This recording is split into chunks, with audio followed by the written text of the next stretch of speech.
Keling bugun birgalikda ilmiy uslubni tadqiq qilamiz. Demak, ilmiy uslub. Aynan mana shu nomni eshitganda ko'pchilik vahimaga tushishi mumkin.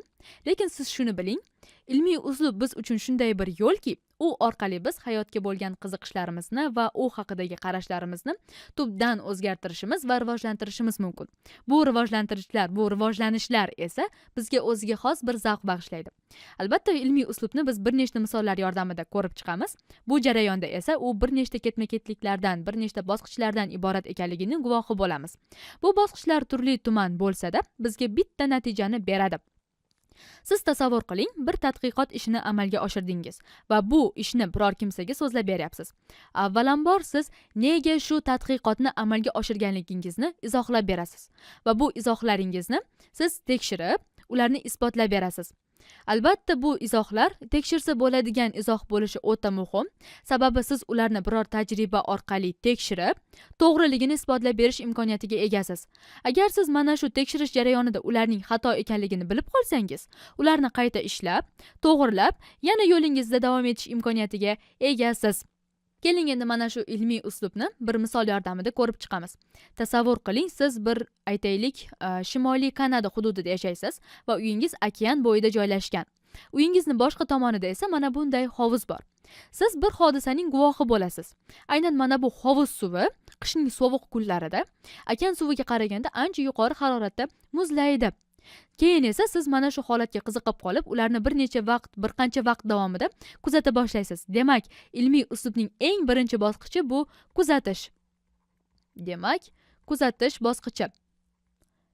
Keyingi bosqichda esa siz nega shu jarayon sodir bo'layotganligini o'rgana boshlaysiz. Ya'ni o'z oldingizga savol qo'yasiz va mana shu savolga javob izlaysiz. Demak, ikkinchi bosqichda biz savol beramiz. Demak, savol berish. Aynan mana shu sharoitda nega hovuz suvi, ya'ni chuchuk suv, okean suviga qaraganda yuqori haroratda muzlayapti? Keyingi bosqichda esa mana shu savolga biz javob qidiramiz va unga izoh berishga harakat qilamiz. Aynan mana shu sharoitda hovuz suvi chuchuk suv, mana bu okean suvi esa tuzli suv. Chuchuk suv tuzli suvga qaraganda yuqori haroratda va tezroq muzlaydi. Aynan mana shu 3-bosqichda demak biz izoh beramiz va mana shu izohimiz eng muhimi tekshirsa bo'ladigan izoh bo'lishi kerak. Tekshirsa bo'ladigan izoh. Albatta, izoh. Izoh. Va mana shu izohimiz boshqacha nom bilan gipoteza deyiladi. Hozir mana shu sharoitda bizning izohimiz, demak, tuzli suvning muzlash harorati, to'g'rirog'i, muzlash harorati chuchuk suvnikidan past.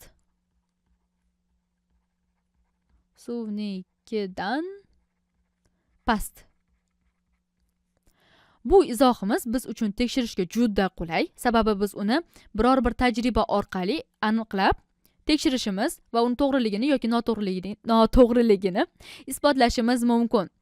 Xo'sh, qanday izoh biz uchun noqulay? Qanday izohni biz tekshirish imkoniyatiga ega emasmiz? Tasavvur qiling, mana bunday izoh bersam. Qandaydir bir mo'jiza yoki sehr borki, u mana bu hovuz suvini mana bu okean suviga qaraganda tezroq muzlatyapti. Demak, yozib olamiz.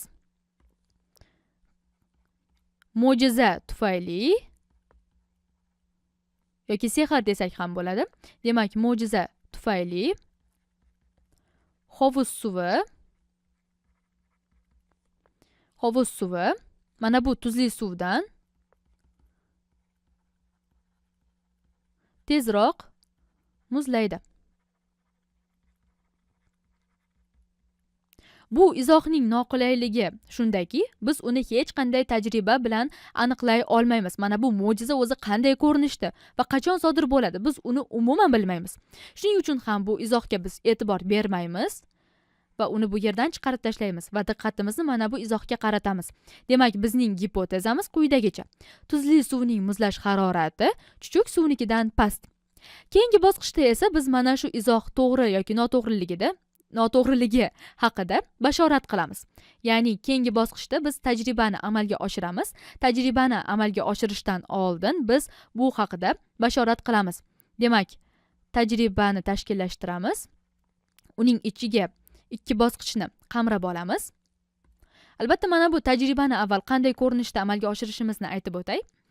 Mana bu yerda biz ko'rib turibmiz, bu holat aynan tabiatda sodir bo'lyapti. Ya'ni mana bu yerda faqatgina tuzli suv yoki chuchuk suv bo'lishdan tashqari boshqa omillar ham bor. Ya'ni mana bu yerda to'lqinlar ta'siri bo'lishi mumkin yoki shamol ta'siri ham bo'lishi mumkin.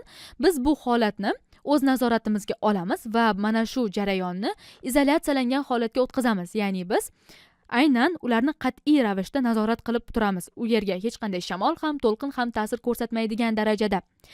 Biz 2 ta idish olamiz. Mana bunday. Va bu idishlar hajmi bir xil.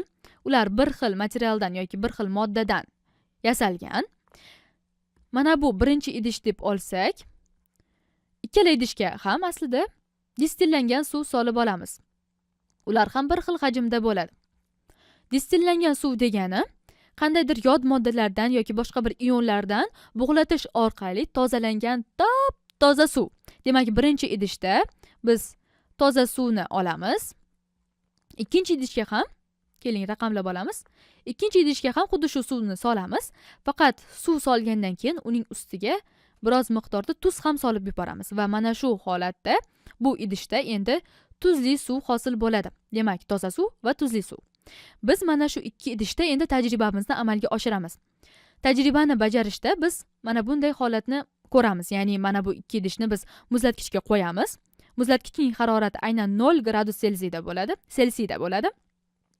Va endi tajribani natijasini ko'rishdan oldin biz bashorat qilamiz. Demak, 4-bosqich aynan bashorat. Bashoratimiz qanday? Mana bu toza suv 0 gradus Selsiyda muzlaydi. Tuzli suv esa yo'q. Endi bu bashoratimiz to'g'ri yoki noto'g'ri ekanligini biz tajribani tekshirish orqali aniqlaymiz. Demak, 5-bosqich tekshirish. Tekshirishimiz quyidagicha bo'ladi. Ya'ni mana bu 2 idishni biz bir kunga yoki bir tunda muzlatgichda qoldiramiz. Mana shu muddat o'tgandan keyin biz bu idishlarga yana qaraymiz. Agar mana shu birinchi raqamli idish mana bunday muzlagan holatda bo'lsa, aynan uning suvi muzli holatga kelgan bo'lsa, mana bu tuzli suv muzlamagan bo'lsa, demak bizning bashoratimiz to'g'ri bo'lgan. Undan ham oldin biz to'g'ri izoh berganmiz. Aynan mana shu joyda biz mana shuni to'g'ri yoki noto'g'ri ekanligini bilishimiz mumkin. Xo'sh, qanday holatda bizning izohimiz yoki bizning bashoratimiz noto'g'ri bo'lgan bo'lishi mumkin? Mana shu 2 idishdagi suvni ikkalasi ham muzlagan bo'lsa yoki ularning ikkalasi ham muzlamagan bo'lsa, bizni yo izohimiz xato yoki biz noto'g'ri bashorat qilganmiz. Yoki biz tajribani noto'g'ri amalga oshirgan bo'lishimiz ham mumkin. Ya'ni bu yerda qandaydir xatolikka yo'l qo'ygan bo'lishimiz mumkinki, ularda bizni izohimiz to'g'ri amalga oshmagan. Mana shu holatni aniqlashtirish keyingi bosqichda amalga oshiriladi. Ya'ni keyingi bosqichda biz izohimizni yoki tajribamizni qayta ishlaymiz va takrorlaymiz. Takrorlash. Ko'pincha bu holatni to'g'rilash mana bu 3-bosqichga bog'liq bo'ladi. Ya'ni bizni izohimiz to'g'ri bo'lishi kerak. Sababi biz kutgan natija mana shu izohda oldindan aytib o'tilgan bo'ladi. Bu izohning to'g'ri yoki noto'g'ri ekanligi tajriba so'ngida yuzaga chiqib qoladi. Agar mana shu izohimizni biz to'g'ri bergan bo'lsak, demak bizni mana shu tajribamiz to'g'ri natija berishi kerak. Aynan biz kutgan natijani berishi kerak. Agar u noto'g'ri bo'ladigan bo'lsa, biz yana izlanamiz, yana ma'lumotlar qidiramiz. Xo'sh, bu yerda nima sodir bo'lyapti o'zi? Nahotki suvni o'zini holatidan tashqari bu yerda yana mana bu tashqi omillarni ta'siri ham bo'lsa, aynan mana bu to'lqin ta'siri, shamol ta'siri ham bo'lishi mumkinmi ularni muzlashiga? Yoki bizni izohimiz to'g'ri bo'lsa-yu, unga yana bir boshqa qo'shimcha kerak bo'lsa-chi? Aynan mana shuni biz mana shu 6-bosqichda topamiz. Ya'ni biz yana qayta izlanamiz, yana ma'lumotlar to'plashga harakat qilamiz va yana kuzatish ishlarini amalga oshiramiz. Umuman olganda, bu uslubni qulayligi va yaxshiligi, foydaliligi shundaki, biz aynan aniq ma'lumotlar asosida bu ishlarni amalga oshiramiz. Bu jarayon, shuni bir eslab qolingki, bir mavhum narsa emas. Bu shunchaki mantiqiy fikrlash, aynan fikrlar ketma-ketligini o'z ichiga olyapti bu uslub. Uni yaxshiligi shundaki, biz mana bu jarayonni shunchaki ichki hissiyotimizdan kelib chiqib ifodalamayapmiz. Biz ularni aniq bir mantiqiy fikrlarga asoslangan holatda isbotlayapmiz. Agar biz masalan deylik, ichki hissiyotimizga berilgan holda masalan shunchaki hovuz suvi okean suviga qaraganda tezroq muzlaydi-da deb qo'ya qolsak, u biror bir noaniq bir ma'lumotlarga asoslangan bo'lib qolishi mumkin. Xo'p deylik, mana shu ichki hissiyotimiz 90% to'g'ri bo'lsa, qolgan 10% xato-ku. Agar biz mana shu fikrlarda qoladigan bo'lsak, mana shu fikrlarimizga boshqalar asoslangan holatda xulosalar chiqarishi mumkin va ko'ramizki, ko'p ma'lumotlar aynan xato fikrlar ustiga qurilib ketadi. Natijada esa bizda mustahkam bo'lmagan poydevor hosil bo'ladi. Agar biz bu ishni amalga oshirmasdan mana shu ilmiy uslubga asoslanadigan bo'lsak, bizning poydevorimiz mustahkam bo'ladi va mustahkam bilimlarga, haqiqiy, to'g'ri bilimlarga asoslangan bo'ladi. Demak, mana shu bizni ilmiy uslubimizni ketma-ketliklari va uning bosqichlari. Endi sizni mana bu bir mashhur alloma bilan tanishtirmoqchiman. Aynan Hasan ibn al-Haysam bilan. Bu inson ilmiy uslubning otasi yoki otalaridan biri sifatida juda mashhur. Aynan mana shu olim, aynan Hasan ibn al-Haysam juda ko'p fanlarda, masalan, matematika, astronomiya, fizika fanlariga o'zining katta hissasini qo'shgan va tarixda o'zining o'chmas izini qoldirgan. U ilmiy uslub haqida juda bir mashhur gapni aytib o'tgan va mana shu gap, mana shu mulohaza hozirga qadar o'zini ahamiyatini yo'qotmagan. Keling, hozir mana shu mulohaza, mana shu fikr bilan tanishib chiqamiz. Haqiqatni ochishni maqsad qilgan insonning burchi olimlarning qo'lyozmalarini o'rganayotganda o'zini barcha o'qiganlarga dushman bilib, ularga har tomondan hujum qilishdir. Shuningdek, tanqidiy tahlil etayotganda o'ziga shubha ko'zi bilan qarashi lozim, toki noaniq fikr, noaniq mulohaza yoki ko'ngilchanlikka yo'l qo'ymasin. Bu mulohaza, bu fikr nimani anglatadi? Har qanday inson agar biror bir bilimga erishmoqchi bo'lsa, biror bir bilimni yoki qo'lyozmalarni o'rganayotgan bo'lsa, ularga shubha ko'zi bilan qarashi kerak. Ya'ni unga har tomondan savol berish kerak.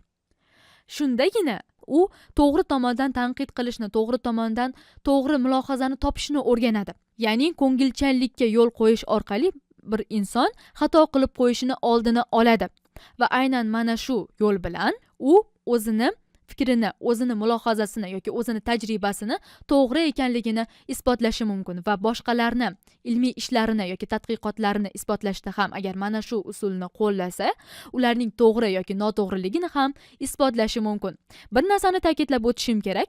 Biror inson agar tadqiqot ishini amalga oshirsa, u shunday bir ishni yoki shunday bir izohni keltirishi kerakki, bu izoh aynan tekshirish uchun juda qulay bo'lishi kerak. Sababi, agar masalan deylik 100 yilda bir marta bo'ladigan bir hodisani siz agar ko'radigan bo'lsangiz, uni qayta tekshirib ko'rishni umuman iloji yo'q.